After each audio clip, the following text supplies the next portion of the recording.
I was reborn on the day my sister and I were choosing our husbands. That was also the moment I realized I could hear other people's thoughts. This time, I have to grab the best husband before she does. I heard my sister's voice in my head before she anxiously pulled the gentle husband I had married in my past life toward herself, leaving me with the abusive man who had beaten her. I almost laughed. Did she really think a man I had married before was a good person? Once again, I found myself on the day of the husband selection. Sitting across from us at the dinner table were two men of similar age.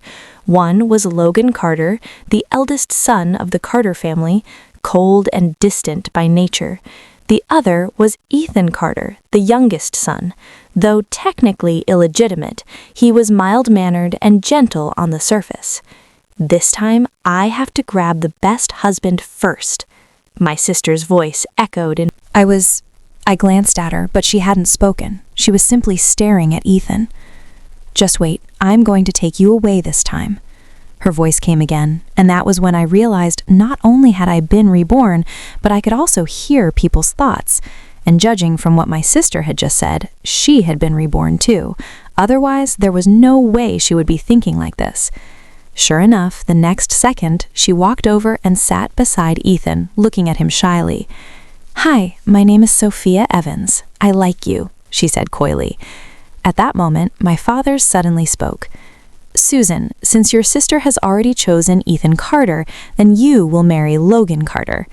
As soon as he said that, my sister's eyes filled with satisfaction. "This time, you can take the beatings for me." In my past life, Sophia had married Logan. Logan was a successful businessman, always busy with work and known for being emotionally distant. My sister had tried countless times to get close to him, but each time she had been beaten and thrown out of his room. Eventually, because she never bore a child, Mrs. Carter declared her infertile and kicked her out of the family. Meanwhile, I had married Ethan. Even though he held little power in the Carter family, he had still provided me with food and comfort. He took me shopping, out for meals, and pampered me endlessly. Everyone in the Carter household knew how much he doted on me. Later, when Logan suddenly died of poisoning, Ethan inherited the Carter family's business, and my status in the household soared overnight. My sister, consumed with jealousy, deliberately drove her car into me while I was out shopping, killing us both. "All right, Dad," I replied with a smile. "I actually like Logan too." Then I calmly walked over and sat beside Logan Carter. I had to admit, this man had an incredibly strong presence. The moment I sat down, I felt a chilling aura wrap around me, making me hesitant to speak. No wonder my sister had suffered so terribly in my past life. I tried to listen to his thoughts, but I heard nothing. However, when Ethan turned to look at Sophia with a smile, I suddenly heard his voice in my head. "What a beautiful little doll." A shiver ran down my spine. On instinct, I grabbed Logan's hand. Despite his cold personality, his hands were surprisingly warm. Feeling my touch, he turned to glance at me. I quickly let go. Even though Logan seemed intimidating, I still felt that staying with him was far better than being with Ethan, that venomous snake.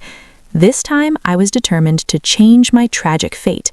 I would make my own money, become independent, and rely on no one. Our wedding was held together. In my past life, we'd also married on the same day. Back then, Logan hadn't even shown up to the ceremony, while Ethan had arrived early in the morning, making everyone say he was the more considerate husband. And, just as expected, history repeated itself. Ethan, dressed in a white suit, hurried over and carried Sophia away. As they passed by me, she cast me a smug look. "Susan, where's Logan? Didn't he come to pick you up?" she sneered. I simply smiled. "No need for you to worry, Sophia. Just take care of yourself." Her face darkened. "Go ahead and laugh now. Let's see if you'll still be laughing when you're the one getting beaten." After saying that, Ethan Carter took Sophia downstairs with him. But it was still too early to say who would have the last laugh. Just like in my past life, Logan Carter did not attend the wedding, leaving both of us to endure endless gossip and judgmental stares. Sophia was even more delighted, unable to contain her excitement as she clung to Ethan and blurted out, "I love you, Ethan." Then he kissed her. After the kiss, she turned to stare at me, her lips still wet, clearly waiting to see me humiliated. But I wasn't stupid. Unlike my past self, who had stormed out in anger and handed everyone in the Carter family the perfect scandal to gossip about, I wouldn't make the same mistake. I remembered how in my last life everyone had criticized Sophia for being immature and unfit to be the Carter family's eldest daughter-in-law. As a result, after the wedding, Mrs. Carter never showed her any kindness, making her life in the Carter household miserable. With a poised smile, I picked up the microphone and addressed the guests below the stage. Logan had an important business deal to negotiate today, so I'll be making the rounds in his place for the wedding toast. I hope you all won't mind. The moment I said that, the murmuring among the guests ceased. Even Mrs. Carter, seated at the main table, gave me a look of newfound appreciation. The Carter family was prestigious, highly concerned with maintaining its reputation. In moments like these, a daughter-in-law needed to show grace and composure. Sophia noticed Mrs. Carter's reaction, and her eyes flashed with irritation. Disgusting. Just wait. When it's time for the tea ceremony, I'll make sure you embarrass yourself. Honestly, I found this ability to hear other people's thoughts incredibly useful. It was like having a cheat code for life. When the tea ceremony began, I calmly lifted my gown and walked toward Mrs. Carter. Sophia kept her eyes locked on me, mentally counting down. 1, 2, 3. At the very last second, I sidestepped just in time to avoid whatever she had planned. Instead, she lost her balance and fell hard to the floor, spilling tea all over herself. "Oh no, are you all right?" Ethan hurriedly reached out to help her, but in his mind, I heard him scoff. What an idiot. The entire room. Logan took me back to our room and checked my head. "Are you okay?" "I'm fine," I said, brushing his hand away. She just pulled my hair a little. I straightened my clothes and fixed my hair before glancing at him. "But why did you suddenly come to the restroom?" His dark eyes met mine. "You were gone for a while. I was about to ask why you got into an argument with her again." I hesitated. I couldn't exactly tell him that Sophia had been reborn and was deliberately targeting me, so I simply said, "She told me that she and Ethan are intimate every night, and that they're very happy, unlike you, who won't even touch me. That's why we argued." Hearing my words, Logan's eyes darkened slightly. "So, are you hinting at something?" I immediately realized he had misunderstood me. Waving my hands in panic, I quickly clarified. No, that's not what I meant. I was just explaining why we argued." Logan stared at me intensely. "Susan, have you ever thought about doing that with me?" "Of course not," I blurted out without hesitation. "I told you, I only want to rely on you for a stable life, that's all." "That's all?" he pressed. I nodded firmly. He said nothing else. Instead, he suddenly slammed the door behind him and left. I had no idea which part of my words had upset him, nor did I care. I only wanted to focus on my own plans. The next day, Logan didn't take me to the company. Instead, he sent me to a branch office to manage on my own. I threw myself into running the company, determined to make $10 million before stepping away. Every day, I chased down projects, negotiated deals, and brought in significant profits. Mrs. Carter even allowed me to take my share of the earnings directly. Just as I was reveling in my financial success, Sophia was finally released from the underground cell. That day, I had just finished work and returned home when I saw her. She had lost a lot of weight, but she was still carefully dressed, her makeup flawless, her clothes elegant. She clung to Ethan as they walked towards me step by step. "Sister-in-law," she said sweetly, "I've already asked Mom's permission to learn the company business from you. I want to help ease your workload." But in her mind, I heard, "Very soon, I'll make sure you and Logan die together." A sudden realization hit me. Logan's death in my past life had been sudden and unexplained, so it was Ethan. He was the one who had caused it. And now, not only did he want to kill Logan, but he wanted to kill me too. I controlled my emotions and smiled at Sophia. "Great, you can start tomorrow." I deliberately agreed because I wanted to know exactly what they were planning. Sure enough, the next moment I heard her inner thoughts. What an idiot.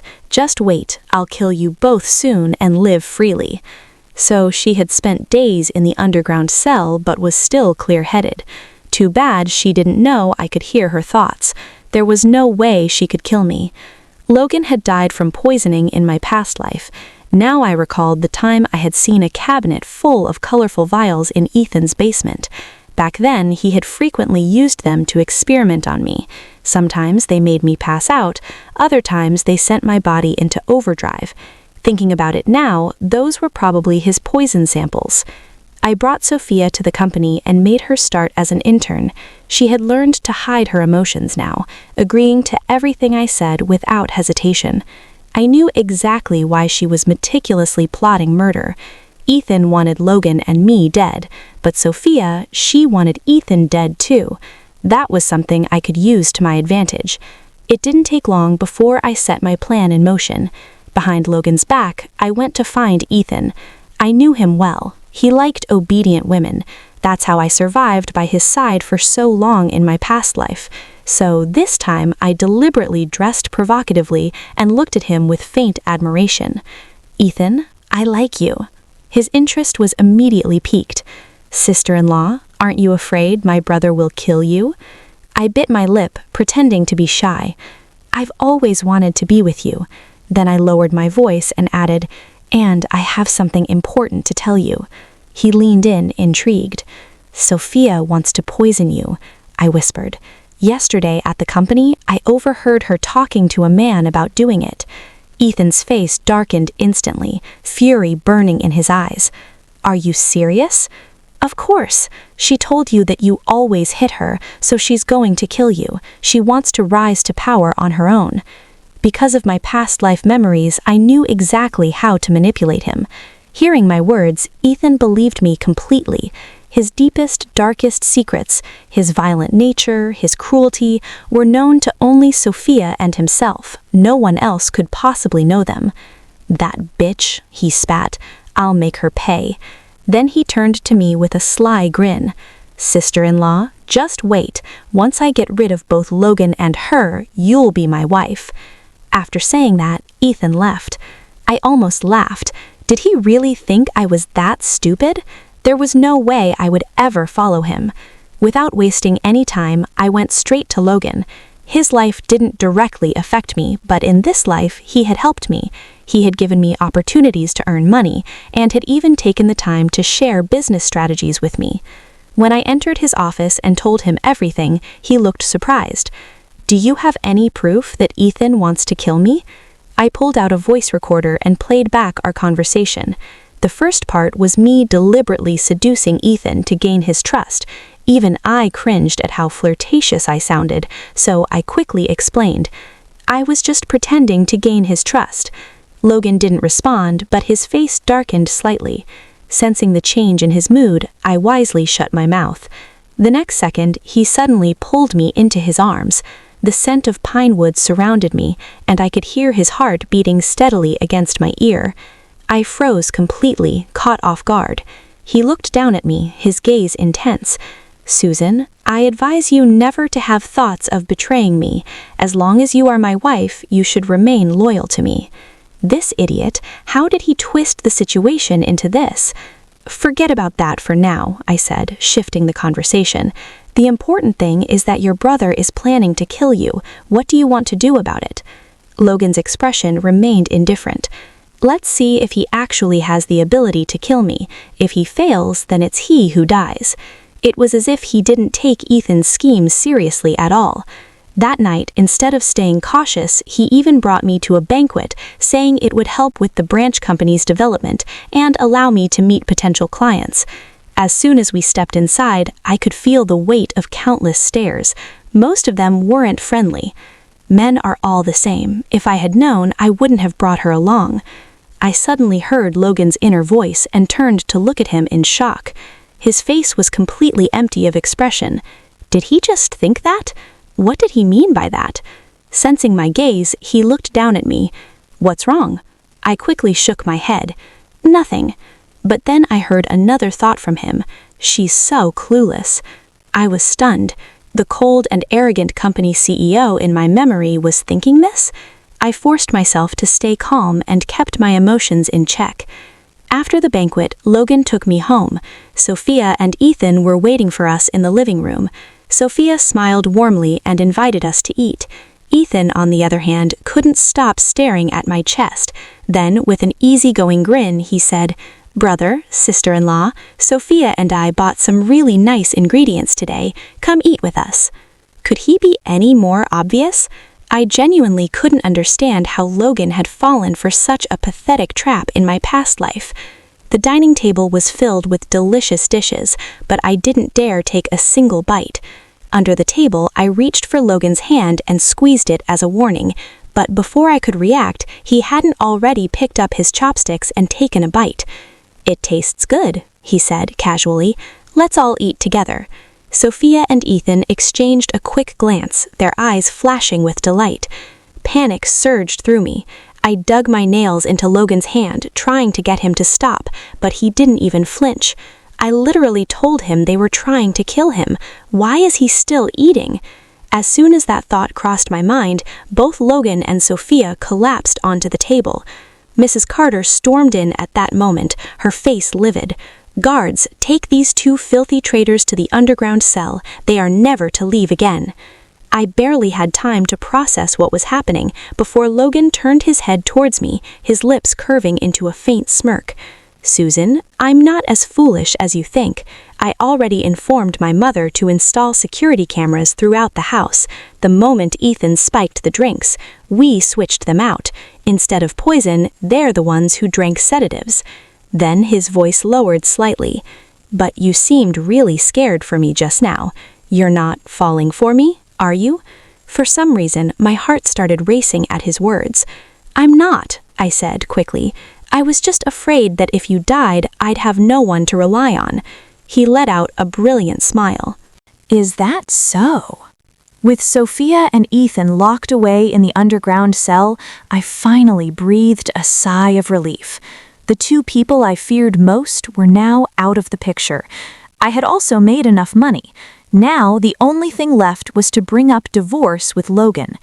But I had been waiting for an opportunity, and Logan had been incredibly busy, barely coming home. I could only wait for the right time. That day, I heard from the servants that Ethan and Sophia had been repeatedly asking to see me. I decided to visit Sophia first. Her hair was a mess and she looked exhausted, but her eyes still burned with unwillingness. "How did you know I was trying to kill you? How did you find out?" The next second, her eyes widened in realization. "I see. You came back too, didn't you?" I smiled and looked at her. "Sophia, you're only realizing that now?" Her face twisted in fury as she lunged at the bars, gripping them tightly as if she wanted to rip me apart. "You little bitch! You've been hiding so well! You knew Ethan was a psychopath all along, didn't you? You just stood by and watched me jump into the abyss. Susan, you're so cruel!" I met her gaze. She was my sister by blood, yet in my past life, she had personally killed me. If I hadn't been able to hear thoughts in this life, I would have died all over again. You chose Ethan yourself. You also chose Logan. No matter who you pick, you're never satisfied, so you blame me. But have you ever thought that the real problem is you? I stared at her coldly. You want to rely on men. I just want to rely on myself. That's the difference between us. "But why do things always go smoothly for you, no matter who you're with?" she screamed in frustration. "You think my life is easy?" I scoffed. "I've been fighting for my survival every step of the way. I earned everything I have. But you've never put in any effort. You expect others to save you. That's why you deserve this outcome." With that, I turned and walked away. Behind me, Sophia screamed in rage. "Just you wait. Next time, I won't lose to you." Next, I went to see Ethan. He was neatly folding a blanket. Some habits never changed. His obsessive-compulsive tendencies were still there. When he saw me, he actually chuckled. "Susan, you're clever," he said. "You're a great actress. You know, I actually believed you wanted to be with me. I was fully prepared to kill Sophia and Logan for you, but you gave me quite the surprise." "You deserved it," I snapped, glaring at him. His face overlapped with the twisted image of him from my past life, the man who had tortured me. My anger burned even hotter. He took slow, deliberate steps towards me, his gaze sweeping over me from head to toe. "If I wasn't locked up here," he murmured, "I'd pin you down and inject you with something that would make you feel pure bliss." I couldn't listen anymore. "Ethan, you're going to rot in hell." I turned and ran out. Even after I left the underground cell, my breath was still unsteady. I couldn't shake the image of his deranged expression. But at least, in this life, I had finally escaped him. That night, Logan came home drunk. The moment he stepped into the bedroom, he stumbled forward, crashing into me. We both fell to the floor. "You're drunk," I muttered, trying to push him off. "I'll go make you some sobering tea." But he didn't move. Instead, he started unbuttoning his shirt, his piercing eyes locking onto me with intense possessiveness. I froze. In that instant, I realized he wasn't drunk at all. "Logan, think carefully about what you're doing," I said, my voice firm. "We're just partners. You are not allowed to touch me." He suddenly covered my mouth and whispered in my ear, "No matter what, you are my wife, and I will touch you." I shoved him away. "No, I want a divorce. You can't touch me." The room fell into complete silence. Logan's face darkened. He slowly released me, his expression unreadable. "I knew it," he muttered. "I knew you were planning to leave me." There was something about the way he said it. He sounded defeated. "Susan, you're a heartless woman. Have you already forgotten me?" I frowned. "What do you mean?" His deep black eyes locked onto mine. "Do you remember Chase?" His words pulled me back into childhood memories. I was still in elementary school back then. There was a boy with long hair who always wore a mask. The other kids constantly mocked him, calling him weak and girly. But I stood up for him, shielding him from their taunts and leading him to the back of the school. "You can't be this timid," I told him. "You have to learn to protect yourself." He slowly lifted his head and took off his mask. "Thank you," he said softly. "I just want to grow my hair so I can donate it to my aunt. She has cancer." That was the first time I saw his face, and I was stunned. He was incredibly handsome. At that moment, I fell for him at first sight. From that day on, I stayed by his side, protecting him every day.